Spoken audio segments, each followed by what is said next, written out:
Keyes was very good at hiding in plain sight.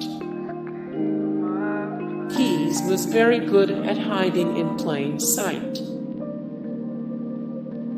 Keyes is believed to have killed over 10 people in a 15-year span. Keyes is believed to have killed over 10 people in a 15-year span. Murder kits were buried all over the country to evade suspicion.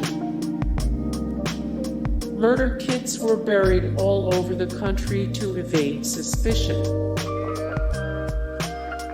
He left behind a bloody note about his love of killing. He left behind a bloody note about his love of killing.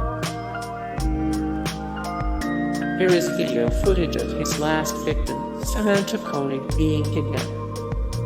Hey guys, thank you so much for the support and likes and comments down below, and also thank you so much for watching, and I look forward to see you in the next video. Then take care, bye.